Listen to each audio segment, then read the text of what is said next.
Hello and welcome to Video Revealed. I'm Colin Smith. Let's take a look at Adobe Premiere Rush.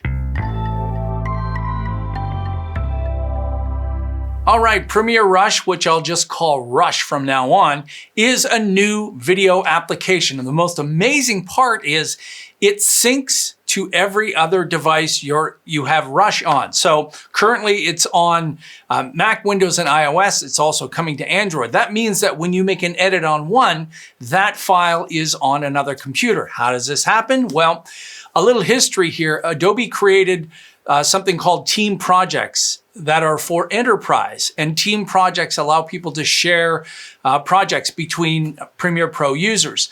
And if you're using this right now, you know how powerful it is. You can have multiple people working on the same projects, not at the same time, but they can work, well, they can work on the same projects, but it gets consolidated later. That's another thing. But bottom line is, the projects are synced on the cloud. If you come from an enterprise, they're synced in your enterprise organization where you have a whole bunch of big iron servers in the back room running. Well, you and I don't have these giant servers. So where do we sync this? We sync it at Adobe. Adobe will actually sync not just your projects, but they will sync your media up to 100 gigabytes, and you can pay for more.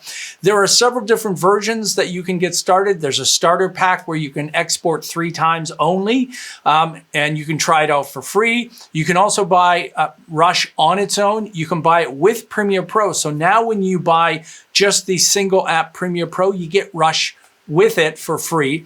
And of course, if you're a Creative Cloud member, you do have Rush right now and you can install it and start working. I'm going to be showing you on Windows here, and I'm going to be showing the importing and updating and exporting here. I'm going to have a completely separate one on shooting because there are features in the mobile device, because I can't shoot with my desktop, but on the mobile device, there's special features for shooting. So let's go in and have a look. So currently I have 2 projects here, and you'll see that the icons look different. This one is not synced and this one is synced. That's what that little cloud means. The mobile version will have a little mobile device with a cloud or not. And if you click on the little dots, you can choose to delete it from the device, turn sync on, or rename it. And on this one, I can delete everywhere. You can see that this is different because this is synced. Delete everywhere means it deletes everywhere, meaning that it deletes on the Adobe servers and you can't change it. There's no trash that you can go in. If you delete this, it's gone. Let's create a new project. And when we create a new project, we're prompted to import our media. And you'll notice I can bring in from Creative Cloud, Dropbox, Google Drive, OneDrive, and anywhere else on my computer. And it's looking for a name, and I'll call this Trip to the Philippines. And you'll notice down the bottom, I can tell it to sync with Creative Cloud right away and copy the media. So save a copy of selected media to this device. So see the preferences for location. So if we go to our preferences, this is where it's going to be saved. That means that it will save the stuff from the cloud. So if I go to a different computer and log into my account and open this, it's going to start bringing these files down. So just keep that in mind. These files could be quite large, and it might take a little while before it's synced on that second project. While we're in preferences, I want you to notice here that we have a pre-render sequences for playback. Adobe understands that a lot of Rush users might not have the most powerful systems out there. And this is the #1 thing that you'll hear in the forums is people say, it's taking forever or it's slow. Or it's like, just because you're using Rush doesn't mean it's going to make your video or your computer faster. Your video clips, especially if they're giant video clips, it's not going to make them faster. Rush is not faster than Premiere Pro. I'll say that. It ain't. It's way easier to use, but it's not faster. I'll just click OK. The first thing you have to do is you have to select media. You can't create a project without first selecting media. So I'm going to go to the sample media here. So when you install it, you've got this media to install. And as you're picking this media, you'll notice something very Interesting, and that's numbering the media. So as I click on this media, you'll see the numbers show up, and this is the order that I've placed them. If you click again, it's going to remove that number, so I can reorder the number that they're being imported. Of course, I can change this in the timeline if I want. I'll bring in that soundtrack too. You can bring in your images, video, sound. Now the create button is available. And you'll notice down at the bottom, we get a timeline showing us how this will be imported.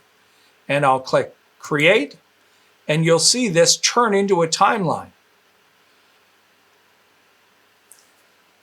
So there we go. We have a very simple interface with the program monitor and a place to scrub down at the bottom.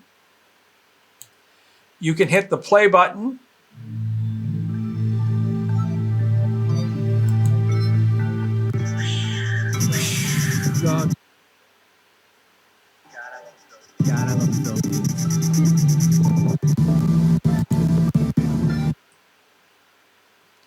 Now this is a very powerful computer, but remember that setting to pre-render the files? It's working hard in the background and pre-rendering those files. So I found that the very first time you open something up, it might be slow to get everything set and all the files to be saved. And if you'll notice that my CPU is working very hard, I'm not even playing the video. Once Rush prepares these files, they're going to play much, much easier. This is really important, especially for very, very underpowered laptops. Now I can trim a clip just like you can trim a clip in Premiere Pro.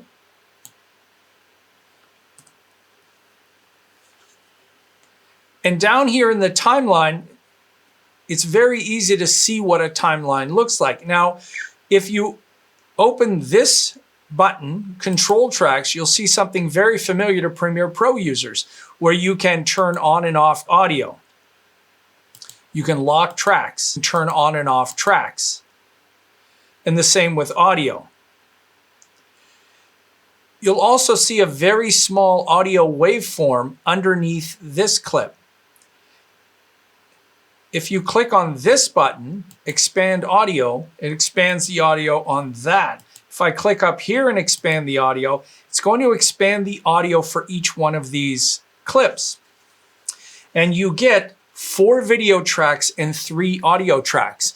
And that might not seem like a lot, but the 4 video tracks are the video and audio together. So you get 4 extra audio tracks. This is completely different from Premiere Pro. The audio for the clips that came with the clips stays with the clip. It doesn't show up down at the bottom. So you can add 3 extra audio tracks down at the bottom. So turning this on and off does depend on what you have selected here. So you can open that up. Of course, you can split a clip. So if I move over to this clip here, make sure this clip is selected and click Split Clip, this clip is split. This timeline will automatically reposition itself. So if I want that clip in the middle of this, all I have to do is move it over, and that clip moves over to there, that one stays there, this one goes in the middle. You can't turn that off. It's almost like an automatic ripple, delete, rearrange, edit kind of thing. But what you can do is the extra video tracks do not snap like that. So if I take this clip here and drag it out and put it on another track, you'll see the rest of the clips move over. This can be positioned anywhere I want. So it's an easy way to do things like picture in picture. So if we come over here, double click on this clip, you get handles, and you can resize this and position this where you want. So now I've added a picture in picture to this.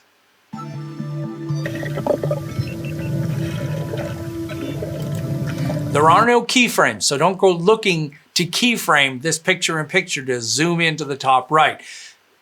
There are no keyframes. All right, let's keep going. When you are editing your video, you have the option of going full screen, and this is the same as Premiere Pro's tilde screen button.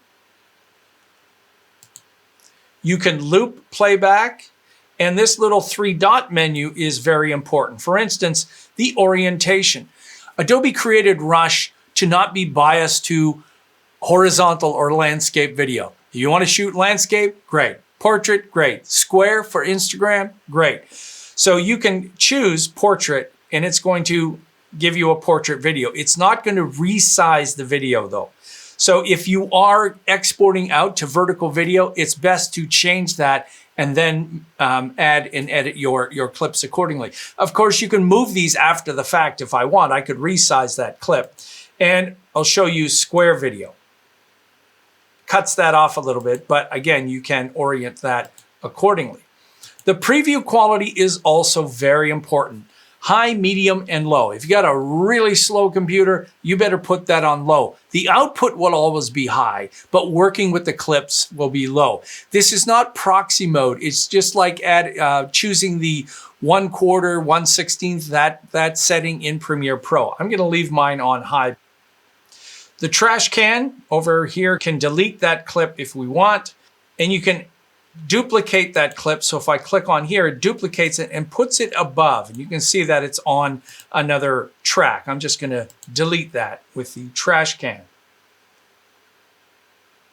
Now, double clicking on any of these clips opens up the transform command. And that's the same kind of command you would get in Premiere Pro, where you can change the position, you can change the rotation. There are no keyframes. You can maintain the proportion. You can squeeze something wider or narrow. Don't do that.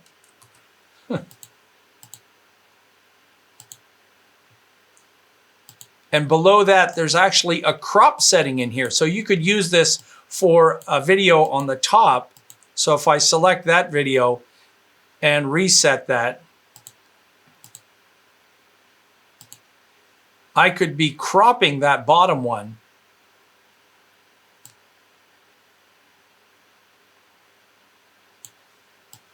and positioning that wherever I want. So it could be slightly different and scale that. So now it's a square aspect ratio. And then you can change the overall opacity. And then there's an edge feather. The edge feather does not work with the crop, so that it's edge feathering on the original video itself over there, not on the crop. That can be good or bad. Okay, let's delete that clip. There are other refinement controls on the right, like titles.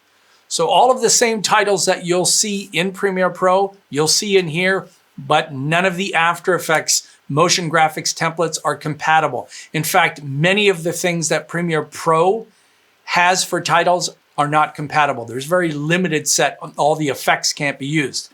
If you watch my tutorial on the free 50 motion graphics templates, all of those were optimized for Rush and you can use them, and I have them turned on in here. So you can see all of my templates. So let's drag one in here for a transition.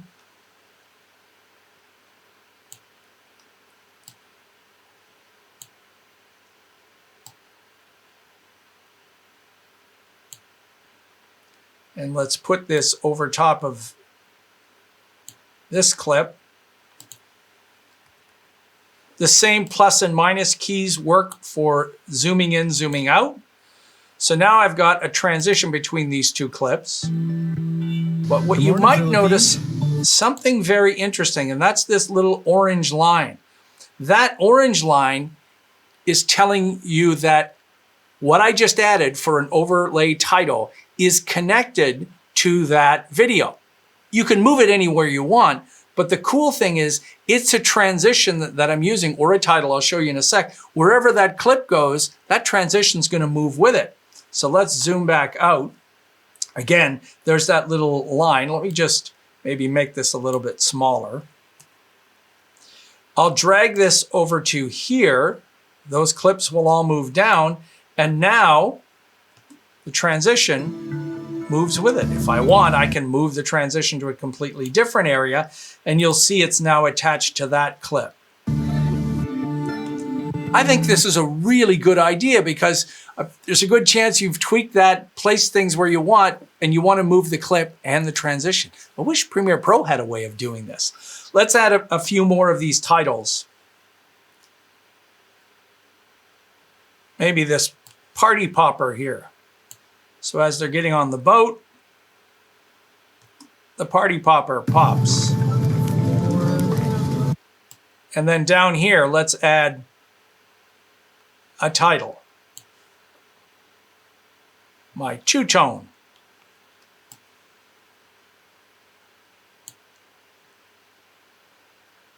If you want to edit these titles, double-clicking on the title will bring up the edit menu.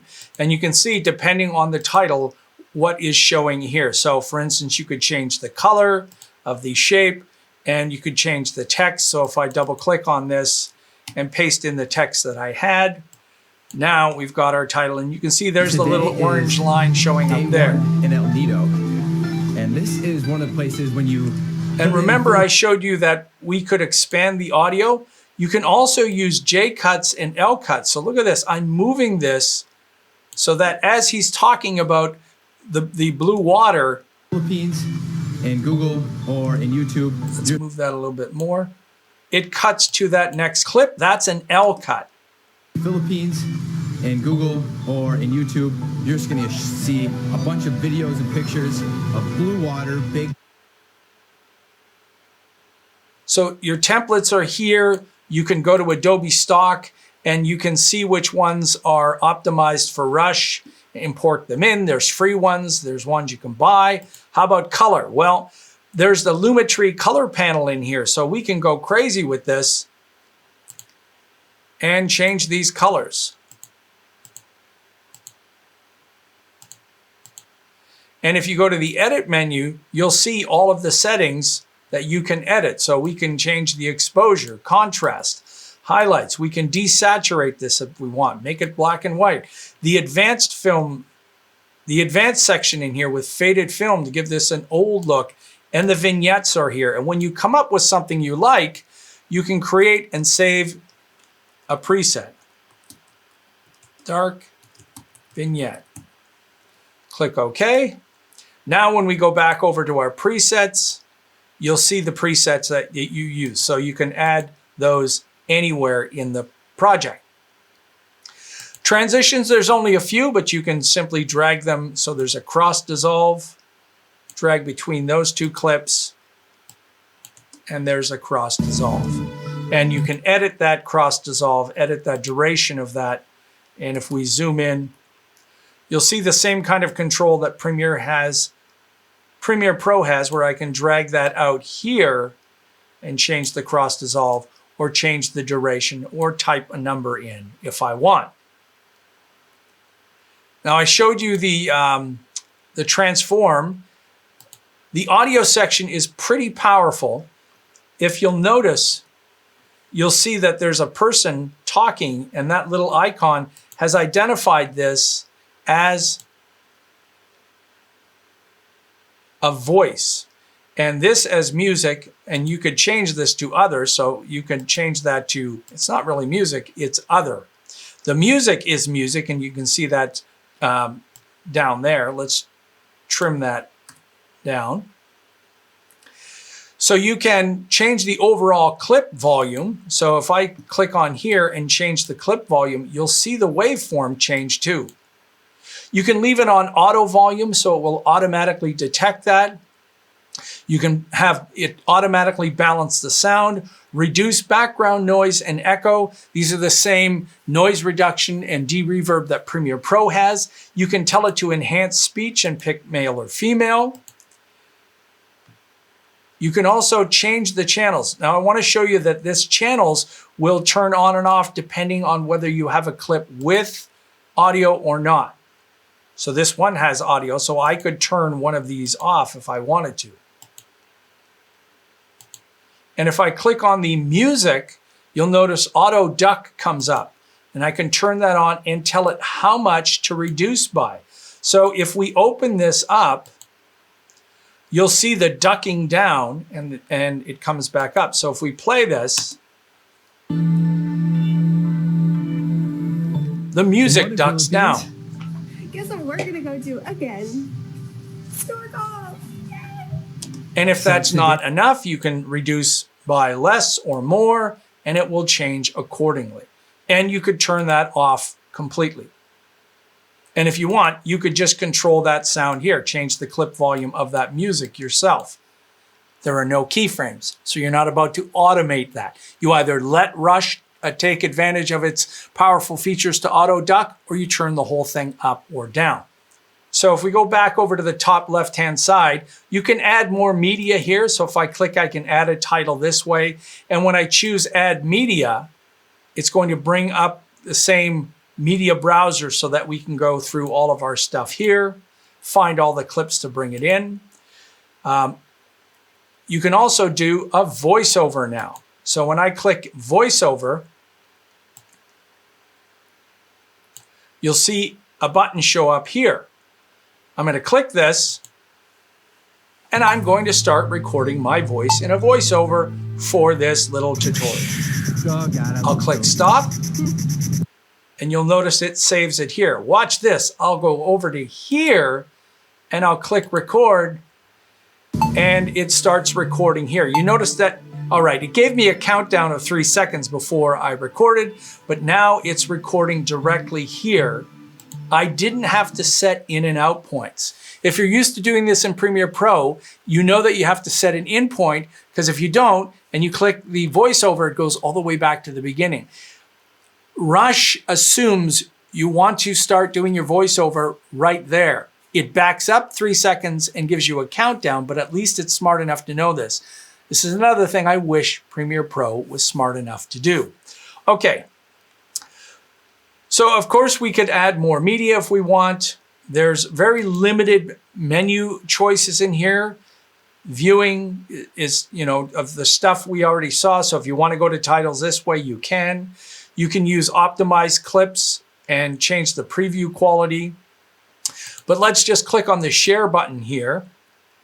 And you'll notice several different share options. Adobe is going to continue to add to this. You can turn all of these on, so it will export and upload to each one of these. And let's go through each one. The first one is a simple local share. And Premiere Pro is going to make the best quality just by default.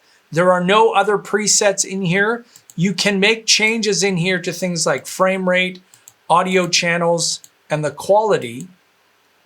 This is the folder where it's going to export, and the size. You can click on here and choose a different location if you want.